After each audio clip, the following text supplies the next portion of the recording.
कार्यसूची लेखन, अभिव्यक्ति और माध्यम।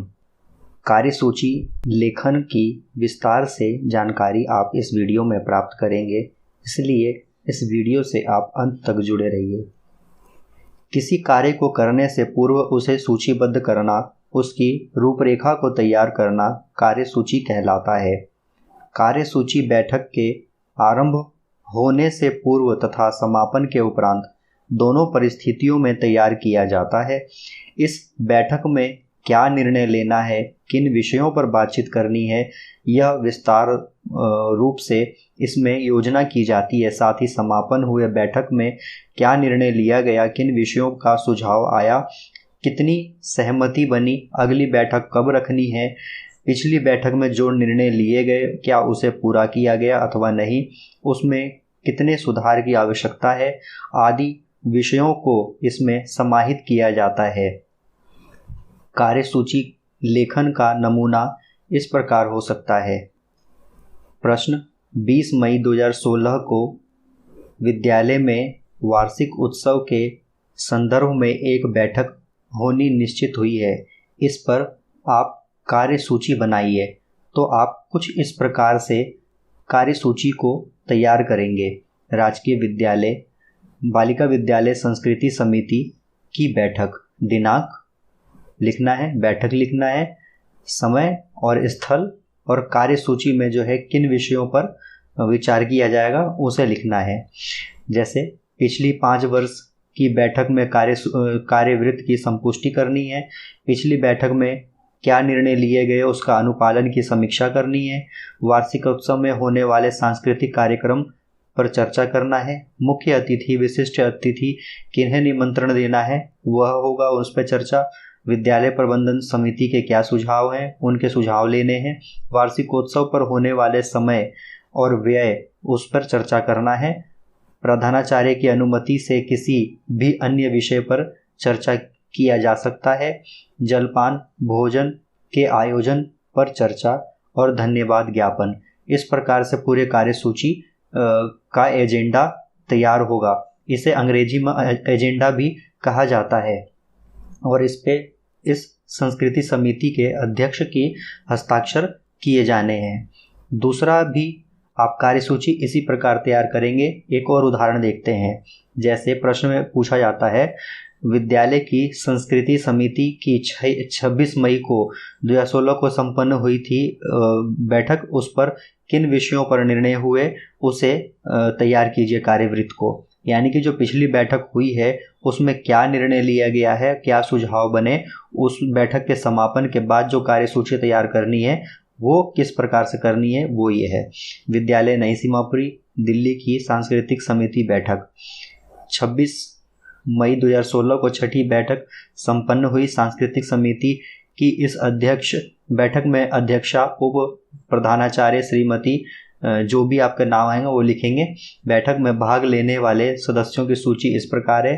उसमें जो अधिकारी या आपने जिसे अतिथि को बुलाया है उन सभी के नाम लिखेंगे और क्या कार्यवाही हुई उसके अंदर किन बिंदुओं पर चर्चा किया गया, क्या सुझाव आए और हमें क्या और करने की आवश्यकता है, पिछली क्या त्रुटियां थी, उन सभी को आप एक सूचीबद्ध रूप से लिखेंगे। जैसे कुछ इस प्रकार से हमने ऊपर लिखा, कार्यवाही आरंभ अध्यक्षा द्वारा सभी सदस्यों के स्वागत से हुआ, उसके पश्चात अनुभवों से अवगत कराया गया, फिर आज की बैठक में क्या चर्चा होना है वो चीज़ हुआ, और पिछली बैठक में हमने क्या निर्णय लिया था। और अब जो है इसका विवरण इस प्रकार से आप लिखेंगे। आगे जो है 5 वर्ष की कार्यवृत्त किस प्रकार से प्रस्तुत किया गया, सर्वसामान्य कार्य संपुष्टि हुई, पिछली बैठकों में लिए गए निर्णय के अनुपालन की समीक्षा हुई, पिछली समिति ने पिछली बैठक में निर्णय जो लिए हैं उसका विस्तार से जो है समीक्षा किया गया, और आगे जो है क्या सुधार करना है वह सभी जोड़ दिया गया। ये सब आपको अपने स्व विवेक के आधार पर इसे तैयार करना है परीक्षा के लिए। यह आप प्रारूप देख सकते हैं, इसी प्रकार आपको परीक्षा में लिखना है। फिर इसमें जो है कार्यवृत्त यानी कि एजेंडा को लिखकर और इनमें सभी सदस्यों के साइन होने हैं। अब जानते हैं हम कार्यसूची की आवश्यकता क्यों पड़ती है। तो इससे आप कार्य सूची बनाना या एजेंडा बनाना आप समझ जाएंगे। किसी भी बैठक या आयोजन की संबद्धता कार्यसूची पर निर्भर करती है। कार्यसूची का साधारण शब्दों में एजेंडा कहा जाता है। जिस बैठक का आयोजन होना है या संपन्न हो चुका है उसकी रूपरेखा को व्याकरण की भाषा में कार्यसूची कहा जाता है। अगर किसी बैठक की रूपरेखा तैयार न की जाए तो बैठक दिशाहीन तथा अर्थहीन हो जाता है। अर्थात हमें पता ही नहीं है बैठक में क्या बात करनी है और किस लिए आयोजित किया गया है, तो हम तैयारी करेंगे नहीं, उसमें बातों को जो है उठाएंगे नहीं या सुझाव नहीं दे पाएंगे, क्योंकि हम उस बैठक से पूर्व अध्ययन ही नहीं करके आएंगे। तो इसलिए बैठक किस लिए आयोजन किया जा रहा है वो सभी जानकारी होनी चाहिए। बैठक के आरंभ के पश्चात उसे सुचारू रूप से चलाना कठिन कार्य होता है, जबकि कार्यसूची के न होने पर बैठक को एक दिशा मिल जाती है। मतलब कार्यसूची होने पर उसको हमें किस प्रकार से बैठक को चलाना है और कितने समय में समाप्त करना है, वह सभी एक रूपरेखा कार्यसूची के रूप में मिल जाती है।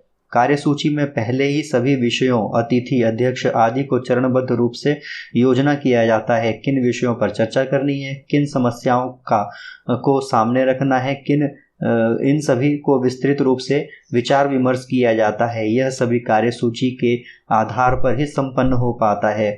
बैठक की समाप्ति के पश्चात बैठक में किन निर्णयों पर सहमति बनी, कौन अध्यक्ष रहे तथा उस बैठक में कौन कौन शामिल हुए, किन बिंदुओं को शामिल किया गया, किस पर सहमति बनी और असहमति बनी, सारा ब्यौरा कार्यसूची में होता है।